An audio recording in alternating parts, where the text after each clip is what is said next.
Meet the Moto G52. If you're looking for a solid mid-ranger, then Motorola's new offering might be one worth taking a look at. Now, what does it actually offer? Let's get the unboxing out of the way and then take a close look. My name's Ash, you're watching C4E Tech, and if you do end up liking what you see, thumbs up, subscribe and turn on notifications by hitting that bell icon. Let's get started. Now this here is the Moto G52's box. Seems to be a standard Motorola issue. Let's cut through the seals. Opening it up, here we have the G52 in its soft case. Let's remove the case from the phone and set it aside for a moment. And as the phone boots up, let's delve deeper. This houses a SIM tool alongside the regular leaflets.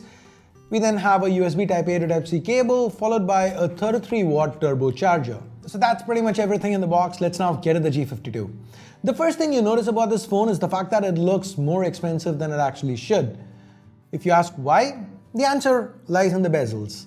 These are kind of small bezels that aren't something you generally see on phones in this segment, or even a segment higher for that matter. This here is the G52 side by side with the Galaxy A23. Now side by side with the Redmi Note 11 Pro Plus. Motorola claims they've managed to go this small with the bezels and chin by using p-oled displays instead of the regular glass OLED. Personally, I wouldn't mind a phone with slightly chunkier bezels if I'm getting more performance for what I pay.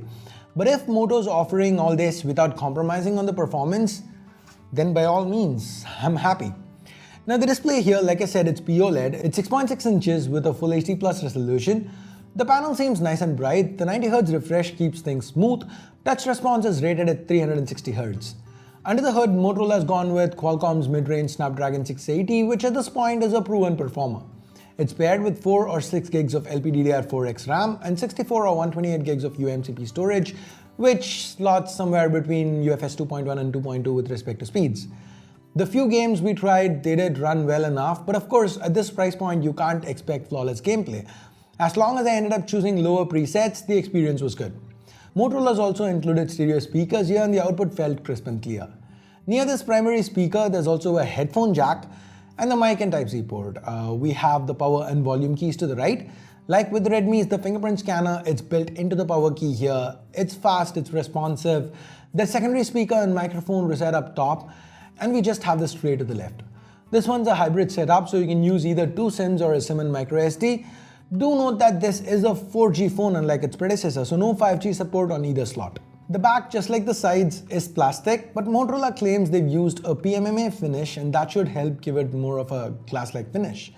Personally, I like this back. I like how it has a matte finish, but I also hate how it picks up so many fingerprints. But for what it's worth, they at least include a case and box. The overall quality here, the build, it feels really good. They've even managed to get the G52 an IP52 rating, meaning you can feel a little safer if it starts raining when you're on a call. At 169 grams of weight and 7.9 millimeters of thickness, this also happens to be a very light and slim phone.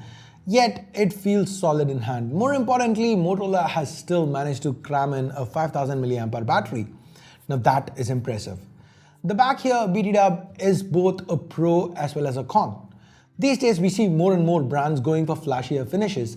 Now, if that's something you like, then this might look a little too muted to you. But if you want a back that doesn't scream, "Look at me," something that's more subdued and minimal, then you're gonna consider this a pro. Talking about pros, as always, for Motorola, the software is a huge pro. We have pretty much stock Android 12 here with the regular sprinkling in of Moto features, the ones we've all come to love. Motorola guarantees an update to the next Android version and security patches for 3 years. For regular day-to-day use, the G52 felt good. The higher refresh combined with hardware capable enough to make use of it makes scrolling through the interface and jumping between apps a good experience. With optics, we have a triple camera setup to the back, a 50 megapixel f1.8 primary paired with a 8 megapixel f2.2 ultra wide and a 2 megapixel macro. Initial impressions images seemed above average. There's a noticeable difference in colors between the primary and ultra wide, which is not optimal.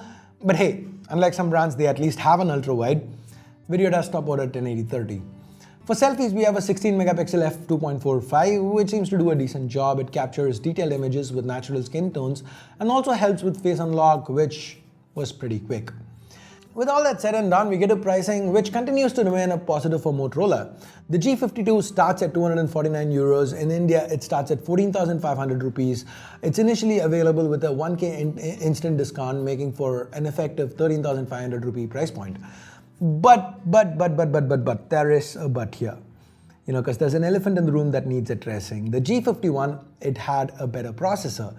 The 480 Plus, it sounds lower than the 680, but in theory at least, it is the more powerful processor. And more importantly, the G51 was a 5G phone. Now when I asked Motorola this question, I was told they aren't looking at the G52 as an upgrade over the G51. They say the G51 is going to continue to sell alongside the G52. And if a consumer wants the pOLED screen, the smaller bezels that come with it, the faster charging, improved selfie camera, and the much sleeker and lighter form factor with a reduced price tag, because though it says 2 after the 5, this one's going to be sold at a lower price point than the G51.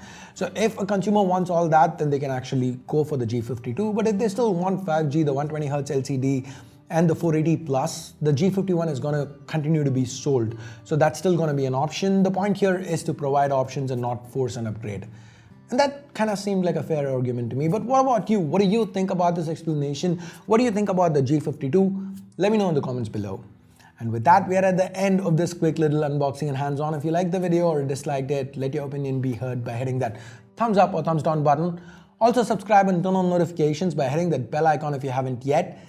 And thanks for your time. Thanks for watching. Until next time, my name's Ash. You've been watching C4eTech, and I'm signing off for now. You guys have a great day. Bye-bye.